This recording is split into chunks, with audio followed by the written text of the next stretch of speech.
أعوذ بالله من الشيطان الرجيم. بسم الله الرحمن الرحيم. السلام عليكم ورحمة الله وبركاته. إن الحمد لله نحمده ونستعينه ونستهديه ونستغفره ونعوذ بالله من شرور أنفسنا ومن سيئات أعمالنا. من يهده الله فلا مضل له ومن يضلله فلا هادي له. أشهد أن لا إله إلا الله وأشهد أن محمدا عبده ورسوله. اللهم صل وسلم على سيدنا محمد وعلى آله وأصحابه أجمعين. سبحانك لا علم لنا إلا ما علمتنا إنك أنت العليم الحكيم. رب اشرح لي صدري ويسر لي أمري واحلل عقدة من لساني يفقه قولي. أما بعد. Yang dihormati Tuan Nazir, Tuan Imam, Tuan Bilal, pegawai serta ahli jawatan kuasa Masjid Nurul Huda, Kampung Odak Lempit, Banting, Selangor. Yang dihormati para alim ulama, asatizah di kalangan tuan-tuan dan juga puan-puan, seterusnya pimpinan masyarakat, ketua kampung, Tuan Abdul Nasir ada, seterusnya muslimin muslimat, hadirin hadirat.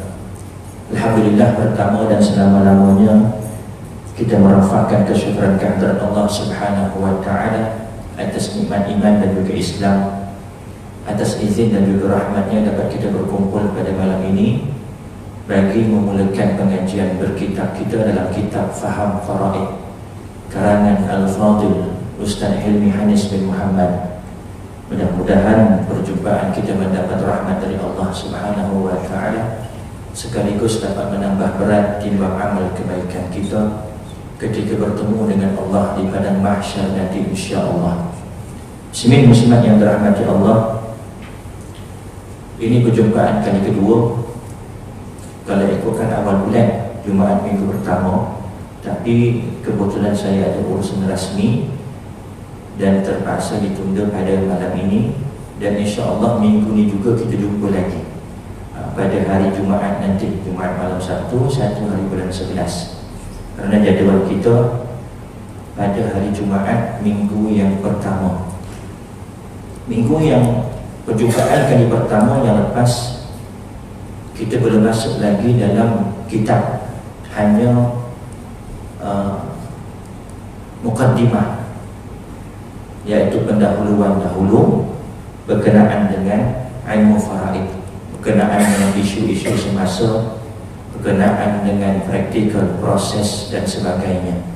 Dan insya-Allah pada malam ini kita akan masuk dalam pengajian kitab kita. Boleh lihat dalam kitab pada muka surat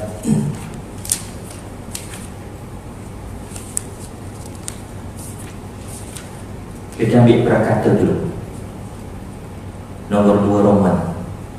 Bismillahirrahmanirrahim. Dengan nama Allah yang Maha Pemurah, lagi Maha Penyayang, lagi Maha Pengasih. Segala bentuk kepujian kepada Allah Subhanahu wa Ta'ala, Tuhan sekalian alam, Tuhan yang maha bijaksana, yang mengurniakan taufik dan hidayah menuju ke jalan yang lurus. Selawat dan salam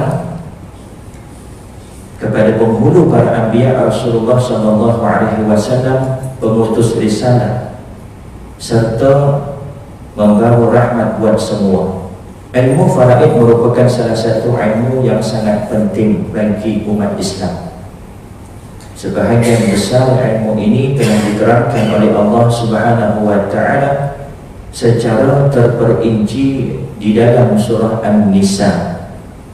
Malah baginda sallallahu alaihi wasallam telah menggalakkan umatnya untuk mempelajari dan mengajarkan ilmu ini kepada orang lain.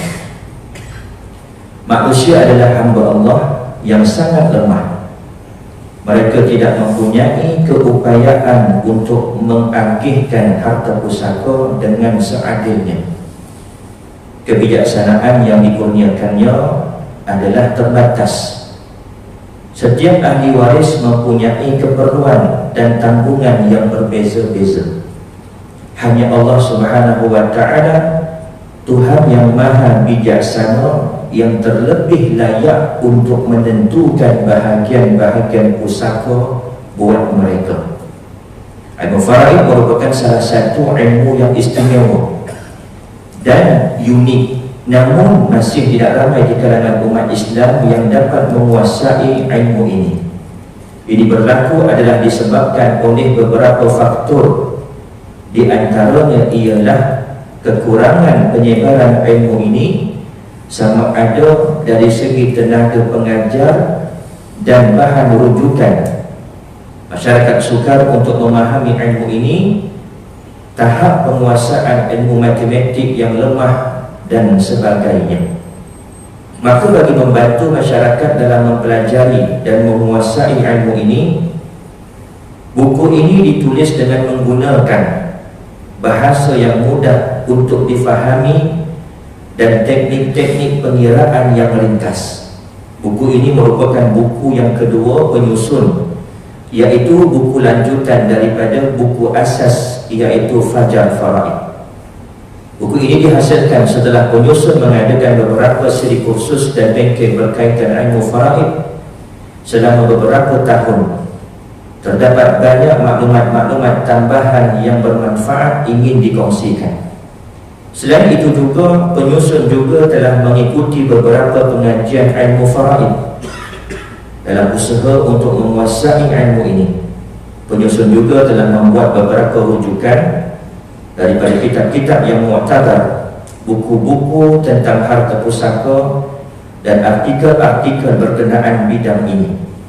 Pembahagian buku ini masih dikekalkan seperti di dalam buku Fajar Faraid, iaitu dibahagikan kepada dua bahagian yang utama, iaitu bahagian pertama tentang pemahaman dan bahagian kedua tentang pengiraan. Dua bidang pengetahuan ini amat penting untuk memahami dan menguasai ilmu faraid. Pembahagian ini juga bertujuan untuk memudahkan pembaca untuk memahaminya.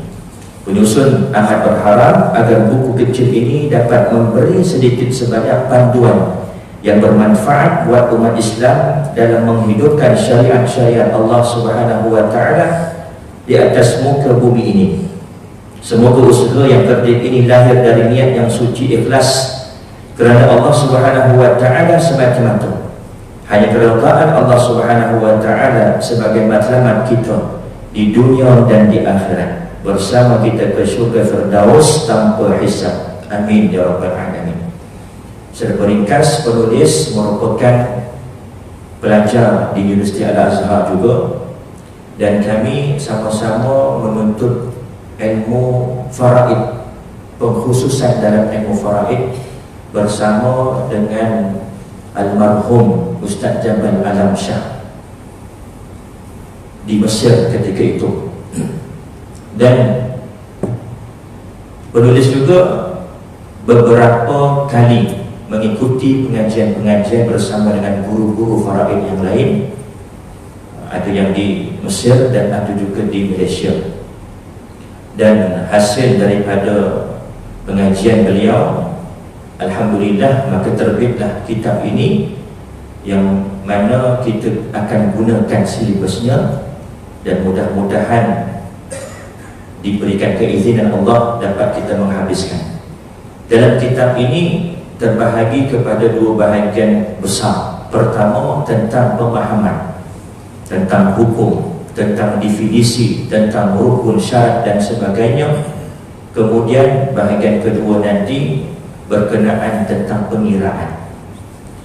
Bagi orang awam, pengiraan itu, ini pendapat saya pribadi, pengiraan itu mungkin tak dapat semua orang menguasai, kerana tak semua orang suka kira-kira.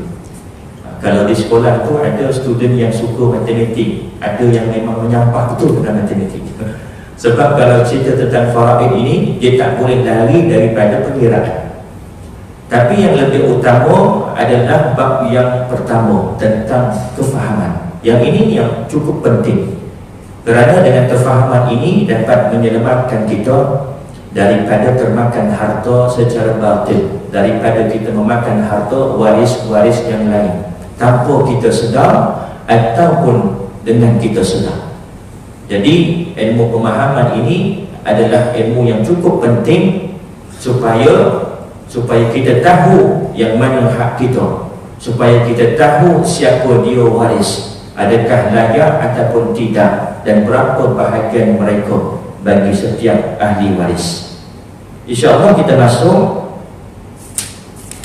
pada muka surat yang ketiga,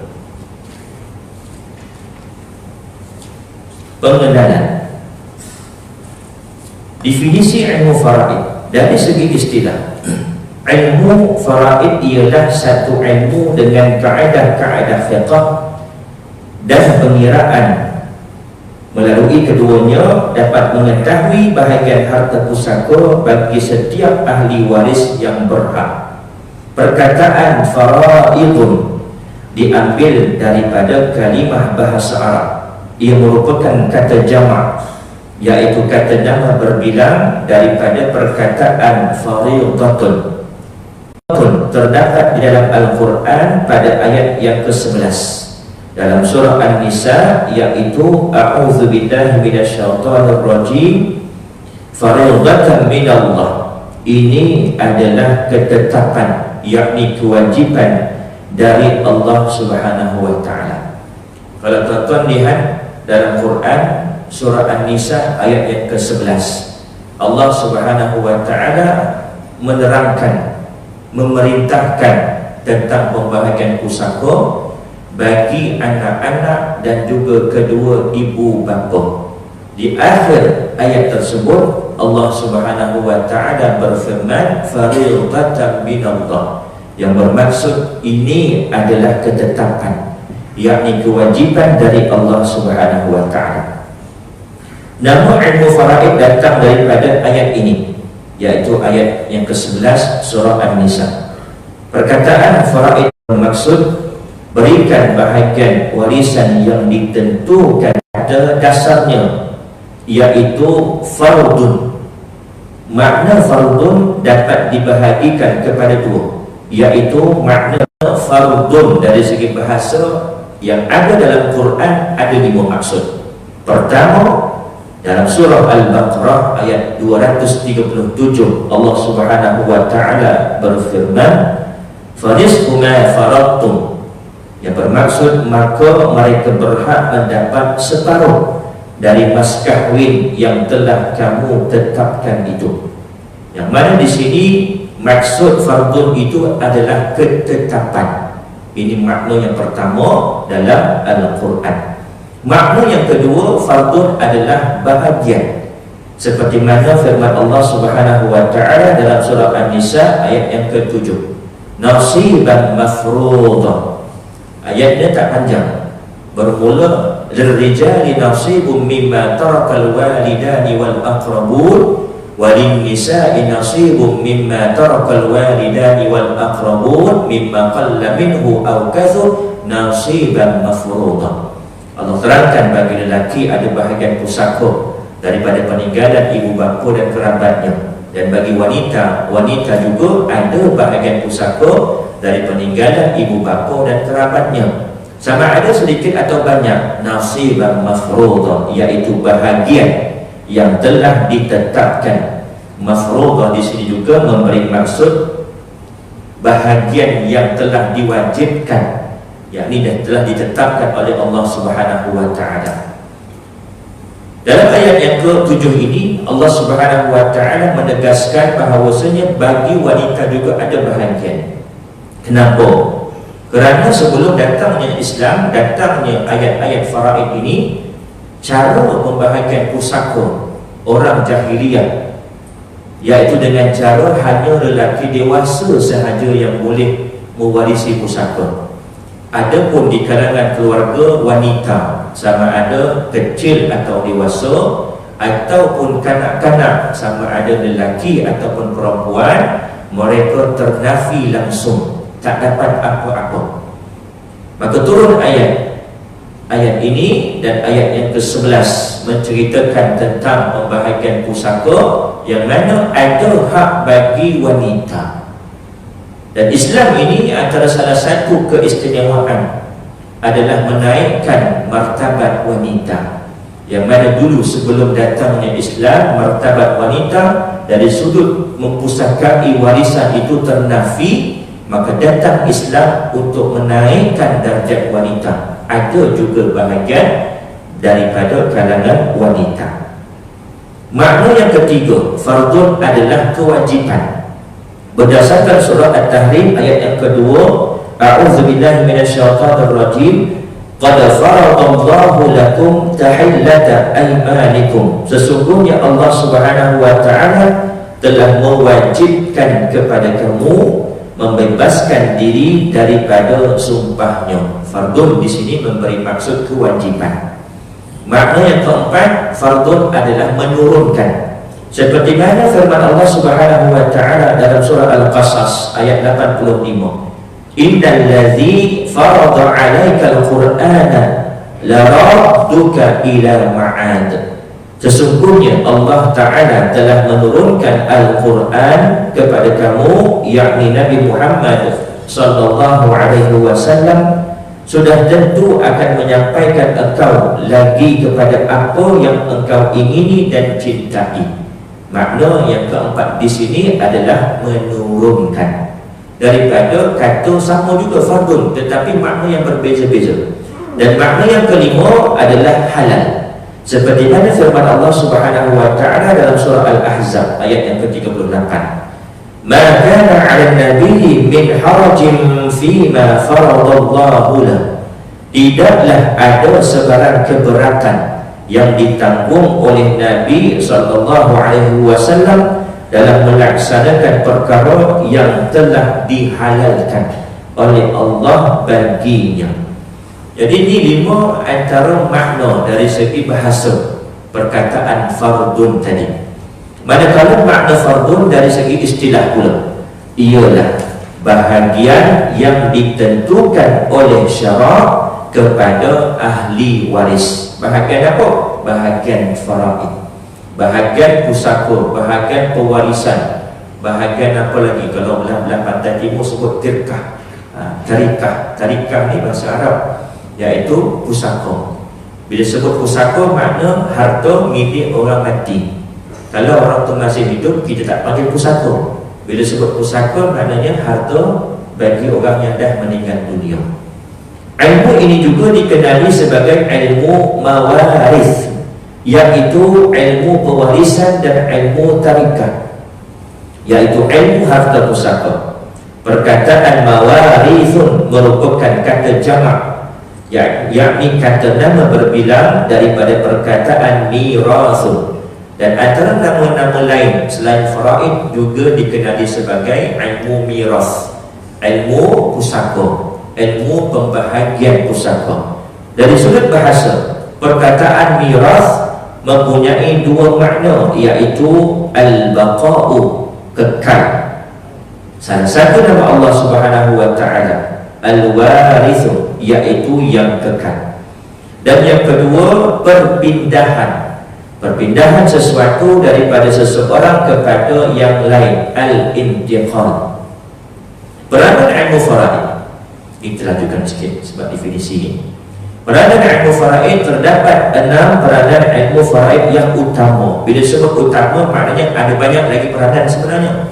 Cuma penulis masukkan dalam kitab ini antara peranan-peranan utama. Pertama, untuk apa? Mengenal pasti harta si mati merupakan harta pusaka. Ini sangat penting, kerana ramai di kalangan masyarakat kita salah menganggap harta ini pusaka, sedangkan bukan. Harta yang itu bukan pusaka, dia menganggap bukan pusaka, sedangkan harta pusaka. Apa perlunya Ustaz kita nak tahu harta ini pusaka ataupun tidak? Bila ianya pusaka, maka wajib tertakluk dengan hukum faraid. Tak boleh suka-suka kita guna, nak buat itu, buat ini, kita sebagai waris tak boleh suka-suka. Kerana terikat dengan hukum faraid. Ini telefon saya. Waktu saya hidup milik saya. Tetapi Allah bagi pinjam saja, bukan milik mutlak. Semua yang ada di dunia ini milik Allah. Lillahi ma fis samawati wa ma fil ardh. Inna lillahi wa inna ilaihi raji'un. Bila saya meninggal dunia, telefon ini akan berpindah milik kepada siapa? Waris. Belum lagi. Sebelum ke waris, dia akan pindah kepada siapa? Allah. Sebab Allah bagi pinjam semua benda yang kita ada, motor kita, kereta kita, rumah kita, tanah kita, bahkan badan kita, Allah bagi pinjam saja. Bukti akhirat nanti Allah tanya lagi. Kat padang mahsyar tidak berganjak kaki kita semua, melainkan ditanya 4 soalan. Apa dia? Antaranya tentang tubuh badan kita, diguna untuk apa. Masa tu tak boleh nak cong lagi dah, tipu sana tipu sini, tak boleh dah. Kalau kat dunia kita suka tipu orang sebab ada mulut. Akhirat mulut tutup. Al-yawma nakhtimu ala afwahihim wa tukallimuna aydihim. Mulut kita semua tutup, yang bercakap tangan-tangan kita, dan yang menjadi saksi kaki-kaki kita. Ini bukti Allah bagi pinjam. Tak boleh suka-suka guna tangan untuk buat bunuh orang, untuk pukul orang. Tak boleh suka-suka mata yang Allah bagi untuk melihat itu, melihat ini yang tak elok dan sebagainya. Begitu juga harta kita akan ditanya dari mana datang dan ke mana kita belanjakan. Bukan suka-suka aku dah dapat gaji, duit aku nak guna untuk apa, suka hati aku. Tak boleh. Kerana ini semua adalah pinjaman dari Allah. Allah akan tanya balik. Hakikatnya milik Allah. Bila milik Allah, mati saja telefon akan menjadi milik Allah. Dan bagaimana telefon saya ini akan menjadi waris-waris saya, menjadi milik waris-waris saya? Dengan faraid. Allah tentukan, Allah tetapkan dalam Al-Quran secara terperinci, qat'i. Ini satu ilmu hukum yang qat'i, tak ada khilaf di kalangan ulama. Bahagian berapa, bapa berapa, bahagian ibu berapa, bahagian suami berapa, bahagian isteri berapa. Ittifaq ulama dalam menentukan bahagian-bahagian ahli waris.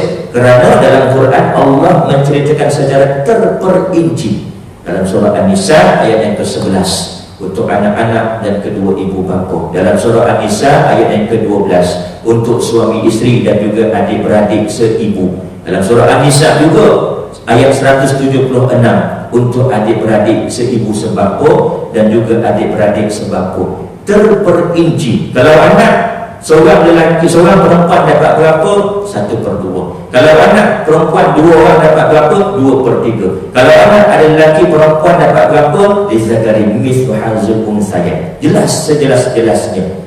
Ini kaedah pembahagian pusaka harta kita. Bila kita mati, kembali kepada Allah pemilikannya, dan Allah yang menentukan secara langsung siapa yang berhak mendapat harta kita. Kerana dalam mukadimah tadi penulis kata, kerana kita ni manusia ni terbatas akal kita. Kita tak mampu nak menilai, nak menentukan di kalangan waris-waris kita siapa yang lebih banyak memberi manfaat kepada kita. Aba'ukum wa abna'ukum la tadruna ayyuhum aqrabu lakum naf'a. Bapa-bapa kamu, anak-anak kamu, kamu tidak mengetahui di kalangan mereka yang mana lebih banyak memberi manfaat kepada kamu setelah kamu mati nanti. Maka oleh itu Allah menentukan secara langsung dan terperinci bahagian-bahagian setiap ahli waris. Jadi tak boleh suka-suka kita ambil guna untuk yang bukan sepatutnya. Ambil guna suka hati, tak boleh. Kena mengikut hukum faraid. Kalau itu harta pusaka, kalau bukan harta pusaka, tak terikat, maka terpulang kepada waris nak guna untuk apa.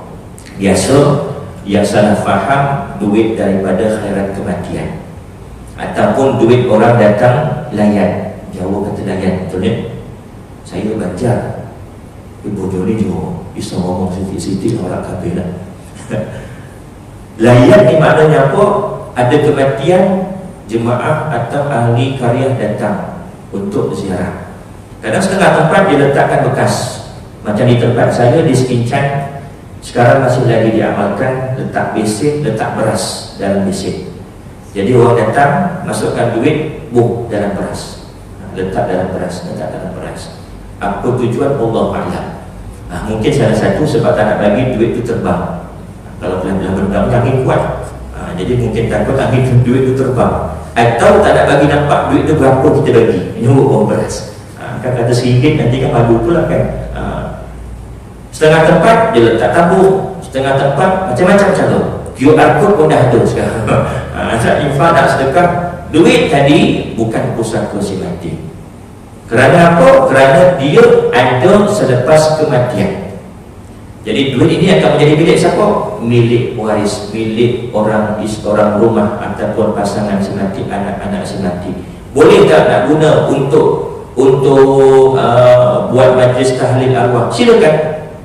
Boleh tak nak guna untuk buat kepuk dekat kubur? Contoh, soal kepuk tu boleh tak boleh, untuk khilaf, ada pandangan ulama.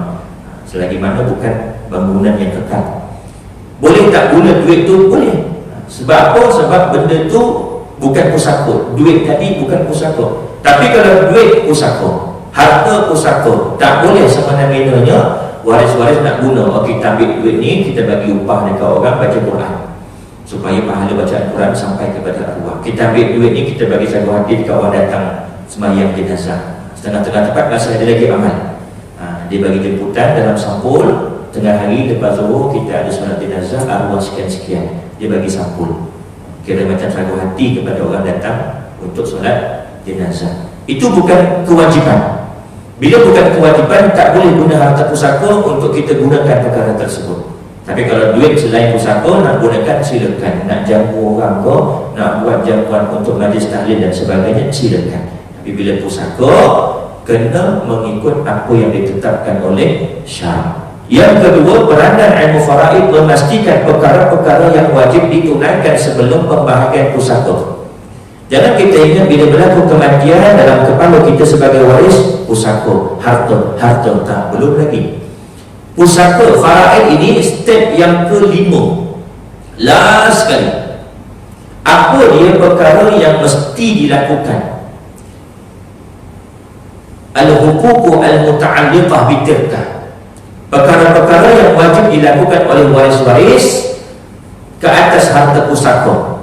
Faraid, ya termasuk, tetapi faraid last sekali. Apa dia yang pertama? Antaranya adalah tuntutan langsung terhadap harta pusaka. Contoh, harta itu masih lagi di dalam gadaian, ditanggungjawab waris, kewajiban waris, sama ada untuk tebus kalau ada baki harta yang lain, ataupun tidak ditebus, dijual, duit yang ada difaraidkan.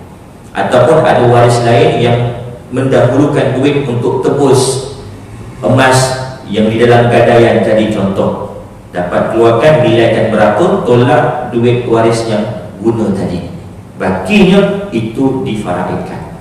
Apalagi tuntutan langsung, zakat. Duit kada boleh SP, keluar-keluar wajib zakat. Tabung haji wajib zakat, tapi tabung haji dah tolak siap-siap. Ini kelebihan tabung haji, dah tolak siap-siap, tuan-tuan dapat dividen setiap tahun tu memang dah bersih dah. Tapi KWSP tidak. Kita kena kira berapa, 1/40, 2.5% daripada jumlah, kemudian kita zakatkan. Ini tanggungjawab waris pertama. Yang kedua, pengurusan jenazah. Ini saya cerita secara ringkas, nanti kita akan masuk dalam bab tu lebih terperinci. Dari segi mandinya, kafannya, solatnya, kebuminya, anda bisa kata menggunakan kos, maka wajib waris ambil harta pusaka si mati, gunakan untuk pembiayaan pengurusan jenazah. Yang ketiga, hutang si mati. Hutang ada dua, hutang kepada Allah, hutang kepada manusia. Anda bertembung, duit yang ada, pusaka yang ada 10.000 tu, tapi bila kira fidyah arwah, kemudian nazarnya, kemudian haji, badal hajinya 10.000 cukup. Tapi ada orang lain yang menuntut hutang ni, manusia. Ada orang kawan dia masa dia hidup memberi hutang 5.000. Mana nak kena dahulu? Hutang Allah kena didahulukan. Ada baki lagi ni hutang, orang lain tuntut kepada waris, kepada anak-anak. Wajib tak anak-anak bayar? Anak-anak tak wajib bayar hutang arwah mak ayah. Dari segi hukum wajib tak wajib. Tetapi ada tetapinya. Tetapi menjadi keutamaan. Kalau kita bayangkan, bermakna ini antara salah satu perbuatan ihsan, perbuatan baik kita kepada orang tua kita, walaupun orang tua kita telah meninggal dunia. Dari segi kewajipan, wajib ke tidak? Tak wajib. Tak wajib. Jadi janganlah berhutang. Elakkan berhutang. Kalau ada hutang, catat supaya waris-waris tahu kita ada berhutang dengan simpulan bin simpulan, berhutang dengan pihak ni, pihak tu dan sebagainya. Itu hutang. Yang ketiga, tuntutan langsung, kemudian pengurusan jenazah, kemudian hutang. Yang keempat, wasiat jika ada. Ada rukunnya, ada syaratnya. Cukup rukun, cukup syarat, wajib waris laksanakan wasiat si mati. Barulah yang kelima, faraid. Kalau ada baki. Kalau tak ada baki, tak adalah faraid. Sebab faraid ini tempat dia, stepnya yang kelima. Sebab itu kena memastikan perkara-perkara yang wajib ditunaikan sebelum pembahagian pusaka. Yang ketiga, peranan ilmu faraid, mengenal pasti sama ada ahli keluarga bagi si mati adalah ahli waris yang berhak atau tidak berhak.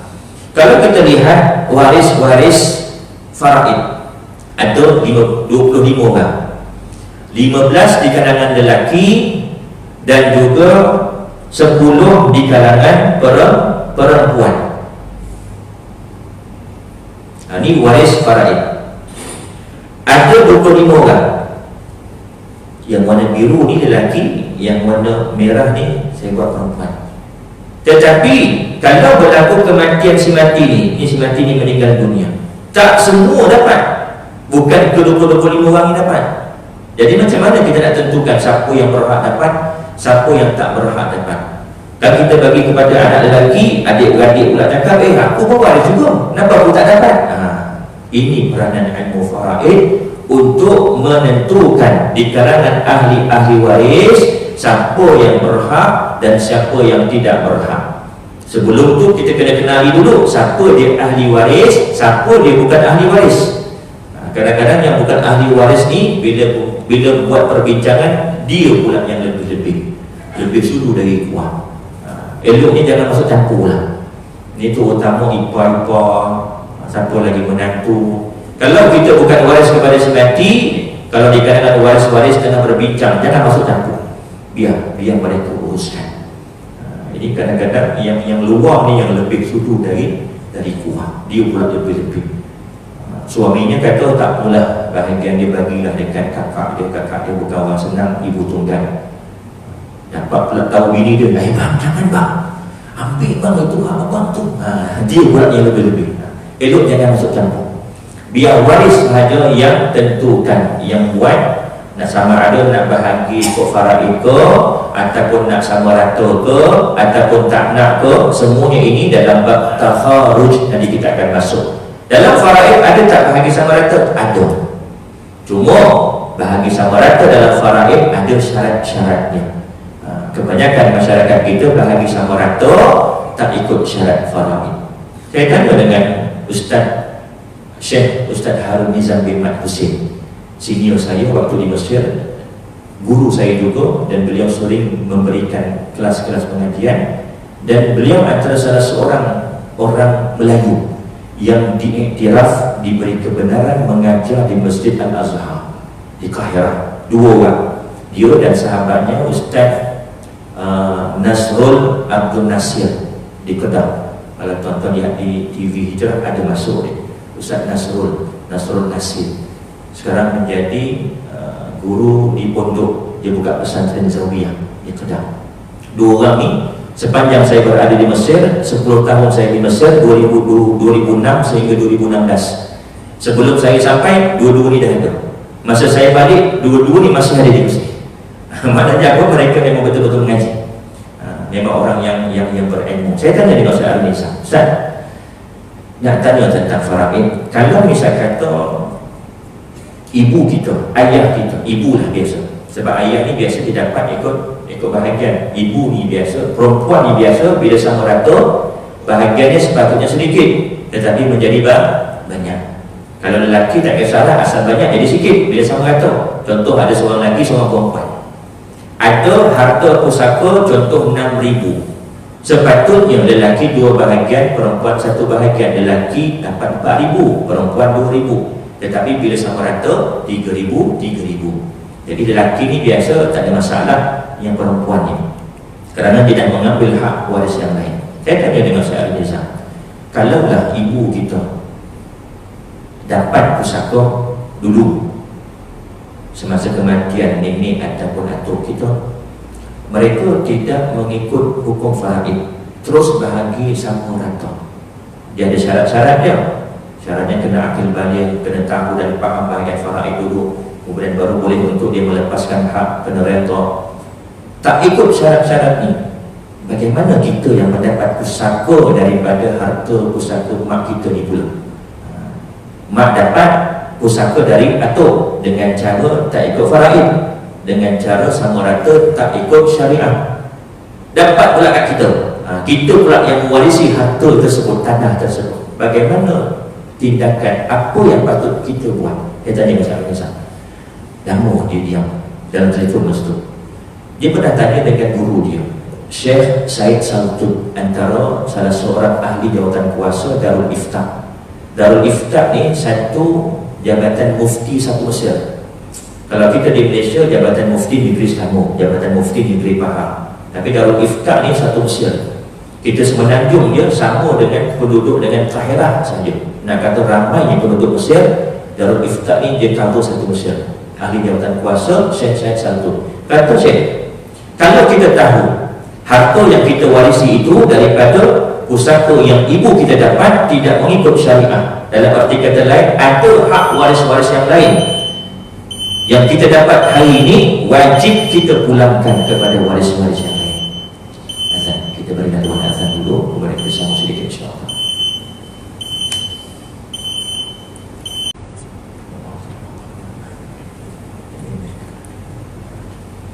Sambung sedikit yang dibagi sebelum ini insyaAllah.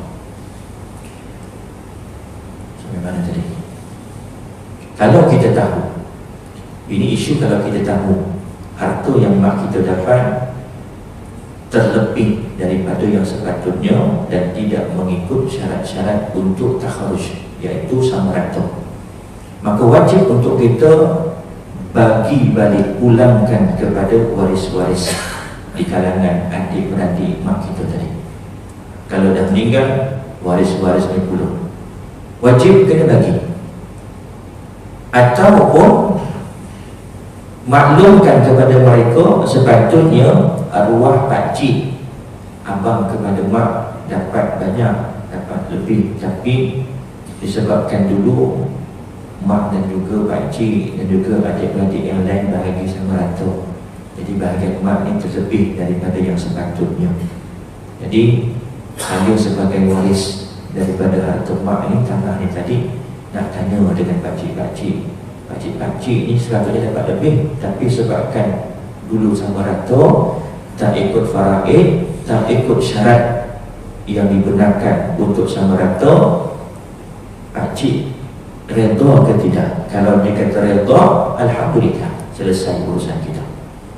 Kalau dia kata, ya ke, pakcik pun tengah perlukan duit ni, contoh dia kata macam tu, sepatutnya pakcik punya dulu 2 ekar, tapi sebab dulu mak kamu nak sama rata, jadi 1 ekar setengah. Dia minta ganti rugi, wajib kita bayar, wajib bayar. Itu kalau dia minta. Kalau dia tak minta, selesai. Ini kalau tahu. Kalau tak tahu, Ustaz, macam mana Ustaz? Kami pun tak tahu, kami pun anak-anak cucu-cucu dah 3-4 generasi tak tahu, dulu ikut tak ikut, dah lepas pada Allah. La yukallifullahu nafsan illa wus'aha. Tapi kalau kita tahu, wajib kita pulangkan. Ini respon daripada Syekh Said Saltut berkenaan dengan faraid. Kemudian peranan yang keempat, memastikan ahli waris yang berhak tidak terhalang oleh ahli waris yang lain. Ini penting. Walaupun di kalangan waris ini ada 25 orang, tapi tak semua akan dapat. Daripada 25 orang ini ada kelas ataupun jenis waris. Yang pertama, waris utama. Siapa dia waris utama? Ada 5 orang, 5 golongan. Pertama, bapa si mati, yang ini. Yang kedua, ibu si mati. Yang ketiga, anak lelaki si mati. Yang keempat, anak perempuan si mati. Dan yang kelima, pasangan si mati. 5 golongan ini mereka tidak akan terhalang oleh waris-waris yang lain, melainkan mereka tertegah daripada mewarisi. Beza halang dan tegah ni dua perkara berbeza. Halang ini adik-beradik tak dapat terhalang. Anak takkan terhalang kerana dia waris utama, tetapi boleh jadi tertegah. Sebab apa? Sebab dia bunuh ayahnya. Nanti kita akan masuk mawani'ul irthi, perkara yang menegak daripada seseorang itu mendapat harta pusaka. 5 waris ini tidak ada yang boleh menghalangi mereka. Bila ada sahaja 5, yang lain itu memang takkan dapat. Adik-beradik si mati, pakcik si mati, sepupu si mati jauh, takkan dapat. Tak payah nak nyending-nyending lah, apa pun tak dapat. Jangan kata minta, memang tak ada bahagian, tak ada hak. Melainkan kalau waris dah dapat, dia nak bagi, itu lain cerita. Itu dah menjadi hak waris. Dia dah nak bagi kepada yang lain, hibah, tak ada masalah. Yang kelima, menetapkan bahagian ahli waris yang berhak. Ini peranan ilmu faraid. Bila kita belajar ilmu faraid, untuk apa tujuan peranannya? Untuk kita nak tetapkan. Kita tahulah yang ni waris, yang ni bukan waris. Okey, yang ni waris, siapa yang berhak dapat? Tak semua waris dapat, ada sebahagian saja yang dapat. Kemudian kita nak tahu tak berapa bahagian waris-waris ni.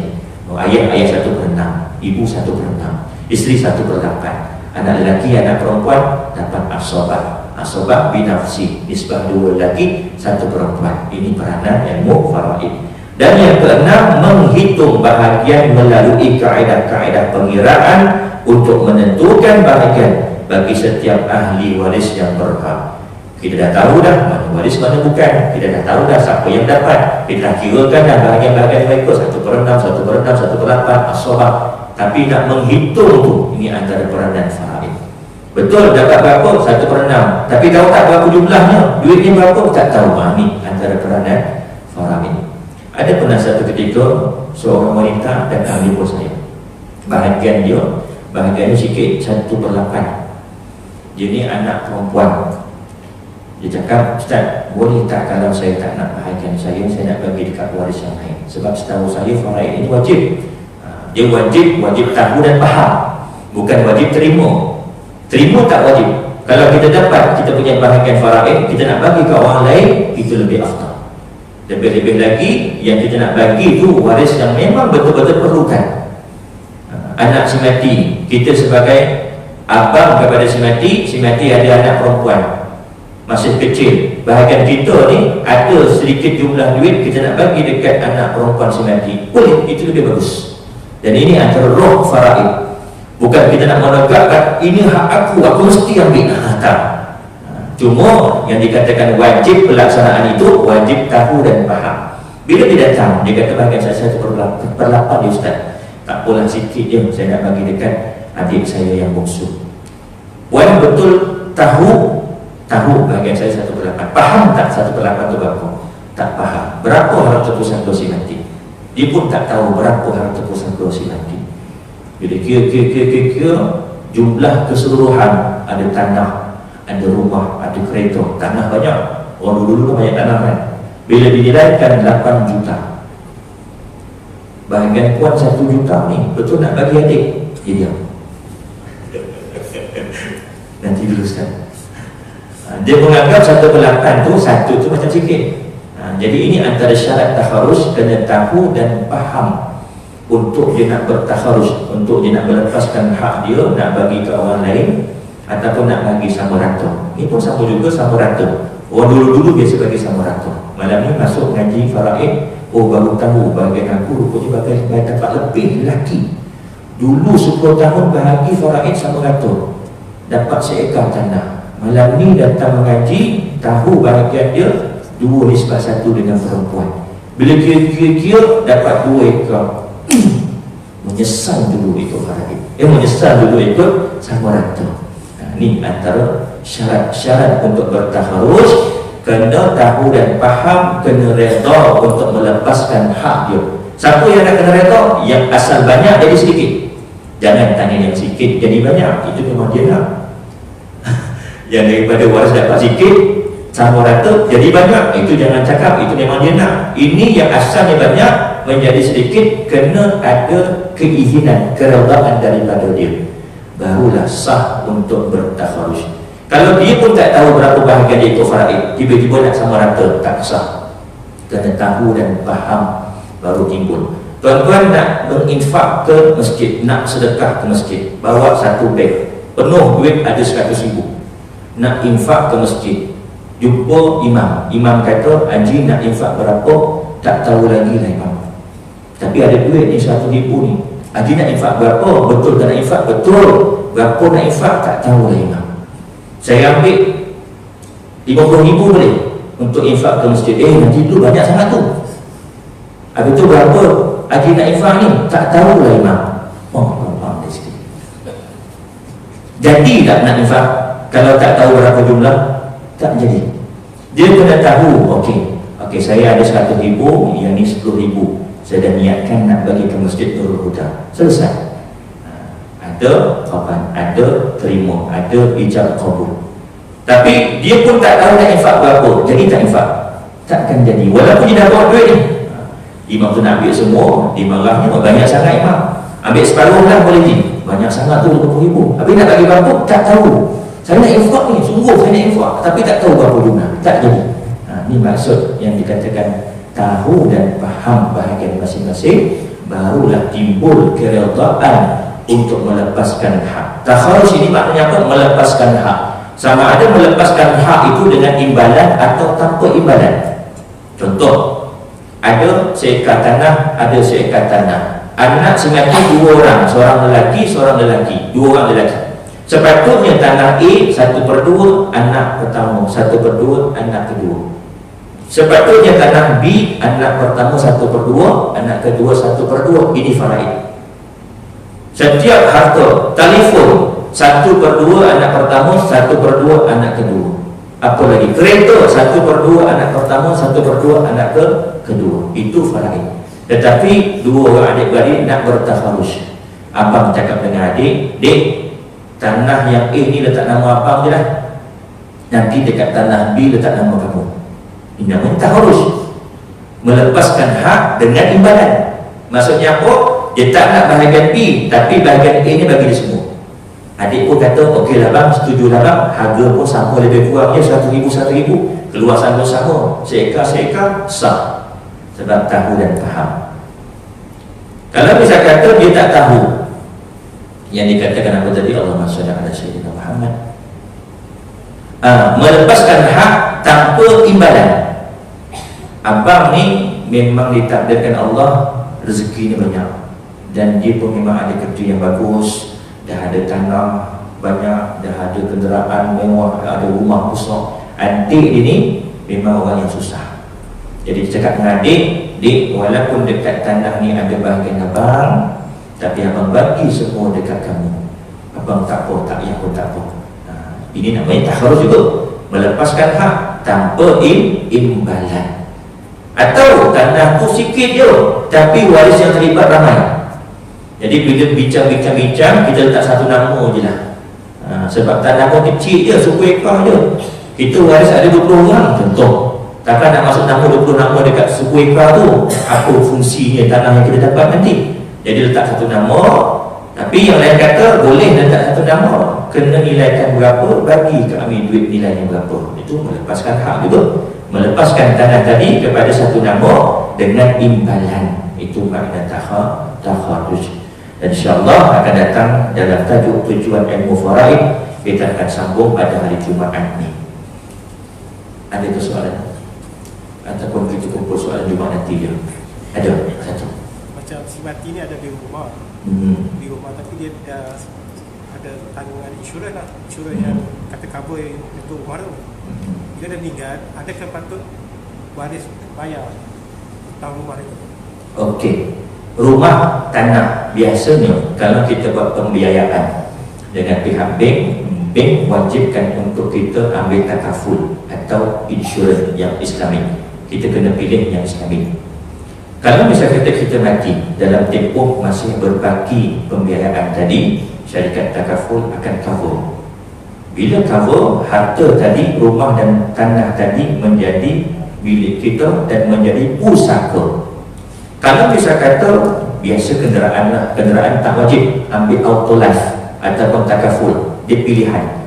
Terutama kenderaan yang baru, kita beli kereta baru, Yuska ataupun kedai kereta, dia takkan wajibkan kita mengambil auto life. Auto life sama konsep dengan takaful, tak wajib. Tapi kalau kita nak ambil, kemudian mati kita ada lagi baki, auto life, syarikat insurans ataupun takaful akan cover, maka kenderaan itu akan menjadi pusaka. Kalau tak ambil, kira-kira ada lagi 2 tahun hutang. Yang ini yang termasuk dalam perkara pertama tadi, iaitu tuntutan langsung harta pusaka, kerana masih lagi di bawah gadaian pihak bank. Bank masih lagi pegang geran itu, pemilikan masih lagi di bawah bank sebahagiannya. Maka wajib waris-waris ambil duit si mati, pusakanya yang lain untuk tebus bayar habiskan. Ini jelas ya? Itu lagi soalan. Satu lagi kalau ada. Nak pukul-pukul dulu cuma nanti pukul. Tak ada. Okey, kalau tak ada saya cukup sekadar itu. InsyaAllah hari Jumaat kita akan sambung muka surat yang ke-7 dalam tajuk tujuan ilmu faraid. Mohon maaf, mohon ampun ada terkasar bahasa, tergurau sekali tuan-tuan dan juga puan-puan, terambil masa sedikit. Kita tangguh dengan tasbih kafarah dan suratul Asr. Subhanallah.